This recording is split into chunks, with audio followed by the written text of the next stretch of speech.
So belonging to a luxury car segment, having sustained the number one leading position for, as you mentioned, 7 years now, how do you plan to sustain it in future?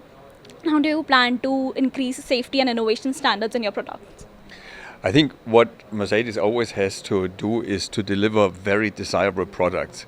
It's about the desire which comes with the beauty of the car. It comes with the features of the car, which is latest technology and luxury they should bring to that. And for that, it is for us very important to have continuously working on products who deliver that promise.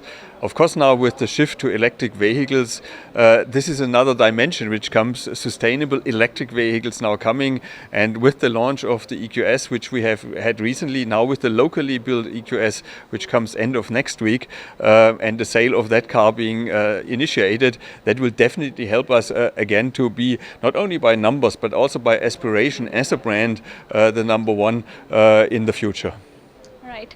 So when we talk about EVs and the electric vehicles market, how far do you think the infrastructure, the current infrastructure, is viable for bringing passengers and commercial vehicles and even the normal EV cars in India?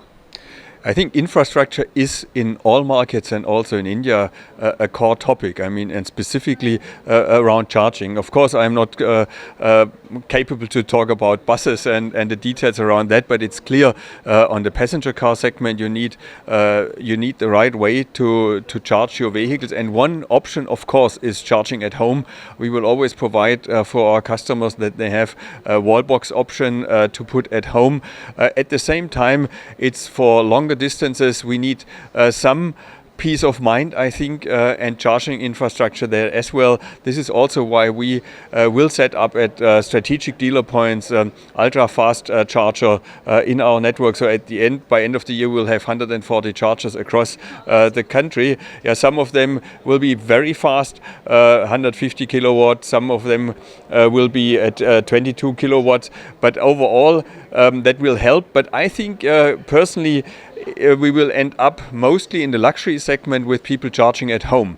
This is where you will charge at home or at the office. Like your phone, you also charge home or at office. You don't necessarily charge at the airport, but you feel good if you know you could charge at the airport as well. So I think we need infrastructure, but we need also cars which have range in that area. And our cars have significant high range. I'm not telling you what the EQS has, which will come next week, but it is significantly high. So I think these customers will not need the charging for that need. But of course, infrastructure development, charging options in housing societies and so on is for sure a concern and a topic that needs to be addressed. Right. So when you talked about the upcoming EVs, when you talked about the market size, which is so huge, how are you planning to, cut through the competition and then move forward for a good sales number? I mean, there's no change to what I just said. I mean, it's about having the best products and the best customer experience and the best ecosystem around that. And I think that's what we have been doing for the last couple of years, and that's what we are going to continue to do. We will focus in electric in a similar way as we did before with strong and superior products. And we start domestic production of these cars now as well, which would help us also to be a wider accessible than in the market here.